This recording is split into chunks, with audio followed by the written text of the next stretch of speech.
Hi, welcome to WWE Girl Talk. I'm Coral. I'm Ashley. And today we're reviewing the first Smackdown on Thursday for a very long time. Yeah. Which was on the 15th of January. Yeah. So. It wasn't the first one ever. No. Like they claimed. Although, when it started, they didn't claim that. Yeah. They were like, it's the first Smackdown on Thursday we've had for a long time. So like that. So, at least they know. They've been listening to us. This kicked off with Daniel Bryan having an interview with Byron. I can't say his name. Byron Saxon, who is now a new commentator on Smackdown. Instead of JBL, isn't it? Yeah. I love JBL. Yeah. Cutting his shifts. I know, rude. Anyway, they just had a talk about. They showed a clip of how he got injured and what happened last year, and then. It's funny because Stephanie McMahon was sticking up for him then as well. Yeah. Kane, put him down. Yeah, Kane, no. And she looked very orange. She did, didn't she? Because I missed all this. I was kind of on the sidelines, like my brother was telling me what was going on. So, like, I remember it happening, but I don't remember watching that bit. Yeah. So, nice to watch it. And then he's like, I'm back, I'm good. Boom. And then the authority come out, and it's time for the Daniel Bryan Kane match. But all the authority on the outside of the ring. Yeah. The match itself was actually okay. It was pretty good. You could tell that Kane and Daniel Bryan have wrestled a lot before, because obviously they were a tag team. Then they had that big rivalry.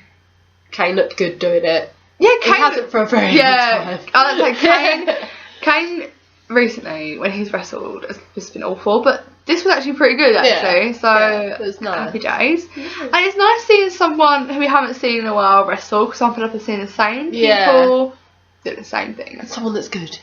Yeah. Someone that is actually good and exciting and is pretty much good in everything they do. So it's nice to see it. It's good to have Daniel Bryan back. I was still excited, like, we'll get Daniel Bryan back, but I didn't realise I missed him that much. Oh, okay. I'm not really that fast. Yeah. Like, I'm bored of the yes chants already. I'm so like, again. As long as they don't bring in the Bellas. Yeah, keep the Bellas away from this, please. Yeah. Like, keep them out. Just keep them away. Unless Daniel Bryan and John Cena become a tag team. Oh, God. They'll be like, the Bellas will be behind him, like, oh, yeah. Get a leg that you can't touch. Except for them.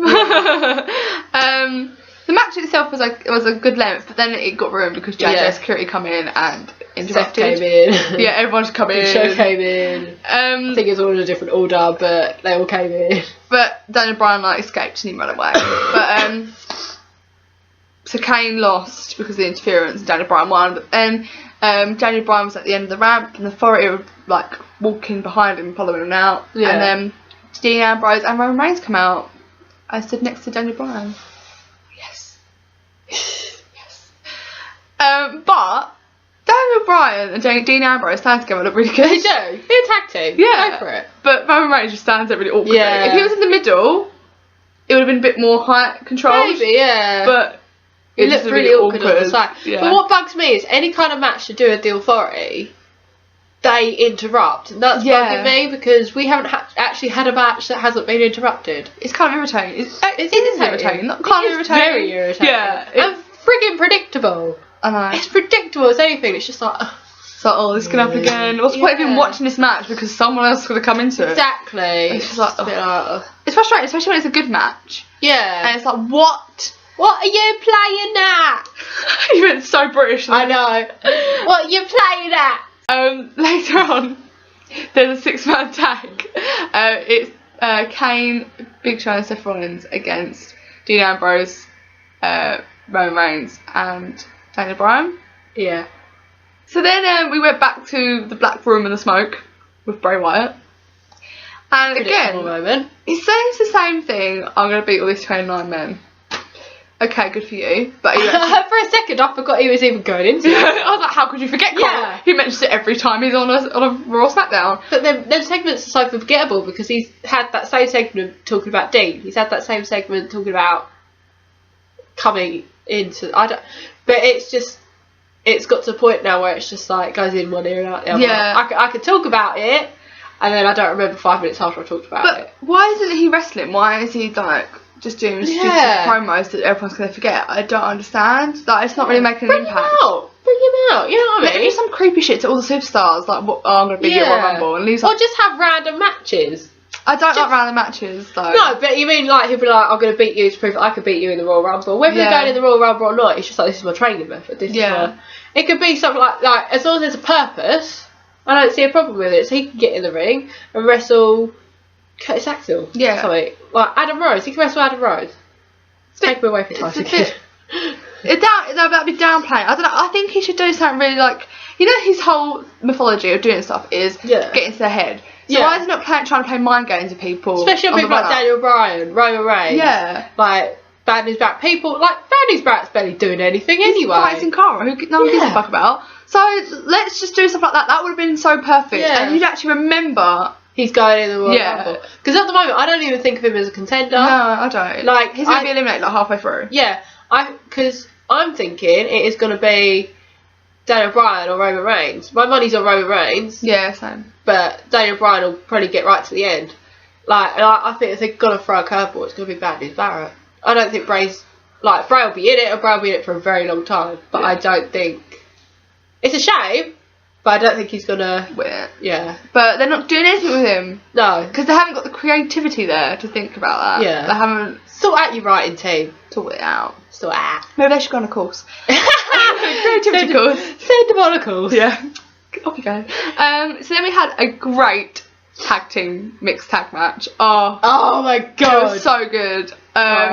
It was Usos, Naomi versus Miz and Mizdow and Alicia Fox. All I've got to say first, Naomi and Alicia Fox just showed up the whole entire Divas division, including AJ. They just showed them all up. They even showed up the Miz and Mizdow and Usos, to be fair. They did. Amazing job. Amazing job. They showed them up. They showed up the Divas division since like Lita and Trish Stratus left. Yeah. They showed up the whole, they showed up Mickey J, Beth Phoenix. They showed them all up. It was amazing. Yeah. It was so good. It was so fast, perfect. Like the timings and stuff were perfect.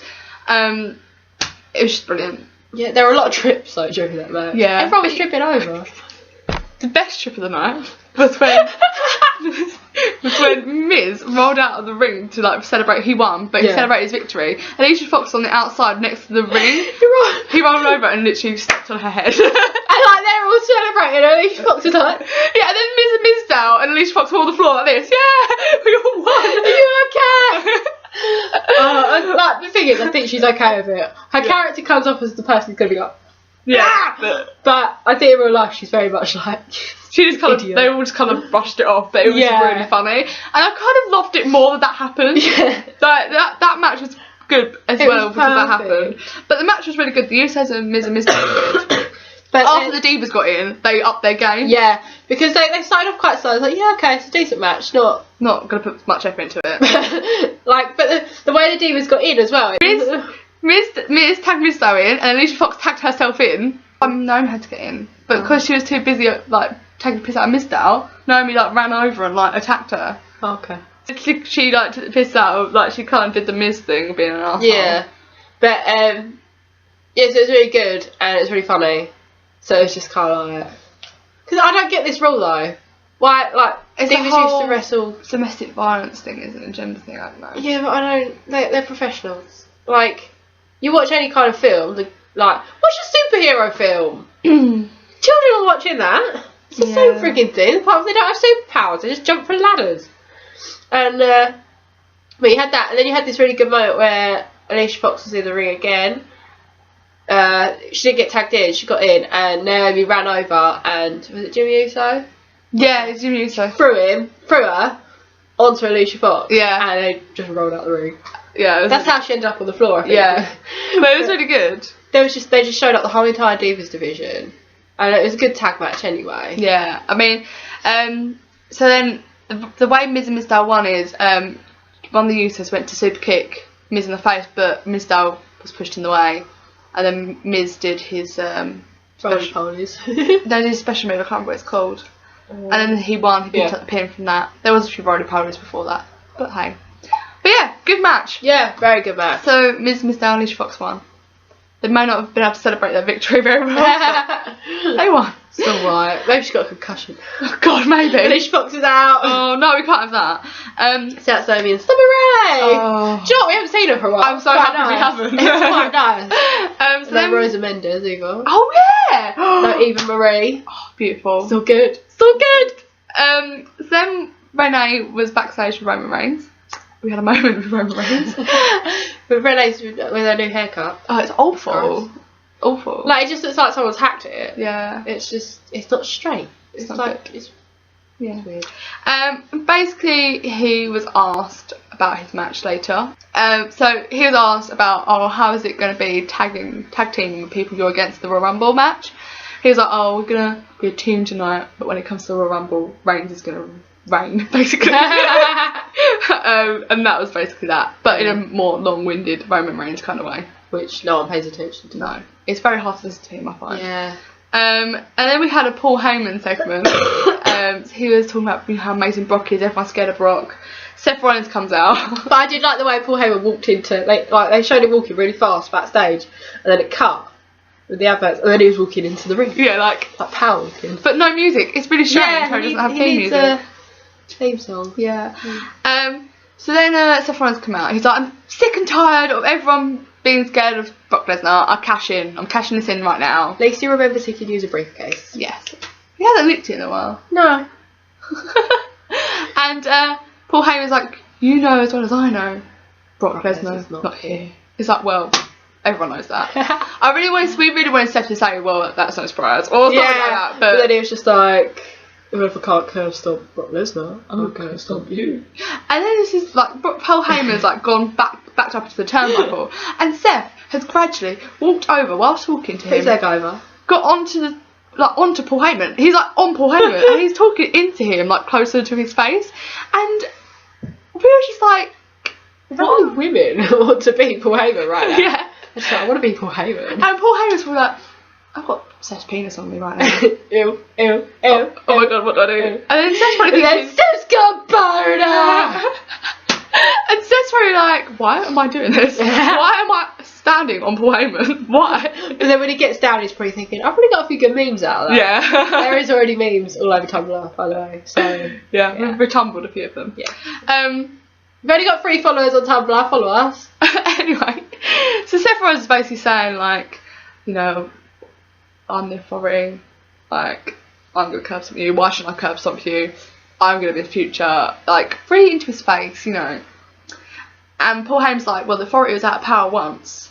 What makes you think it's not gonna happen again? Which is a very good idea. Paul Heyman. Yeah. And Paul Heyman's like, ever since Brock defeated Undertaker, I've had more and more power. What makes you think I'm really hoping he has the power to get the authority. He's like, what makes you think I haven't got the power to run Yeah. Raw and Smackdown? And that's when he kind of, Paul Heyman actually got out of the ring and walked off. And Seth was just kind of standing there. And he listed off a load of people that also had the power to get rid of. Yeah, the authority. He was like Vince McMahon. 2 guys I've never heard of. I'm assuming they're office guys. Yeah. And just a load of people. So it's quite interesting. I'm wondering if John Cena's allowed to banish them again. No, I don't think Like so. Vince McMahon might come out and be like, you can get rid of the authority, you know. Authority, bye! Bye, see you later. But that was a really good speaking segment actually for them two. It was actually really good. Like, we were probably sitting here quiet and watching it. Apart from taking the piss out of Seth Rollins doing that thing, we were like into it. So I'm liking this Smackdown, you know. Yeah, it's been a really good Smackdown. Smackdown's at the moment been really good. But John Cena hasn't beat any of them. That's why.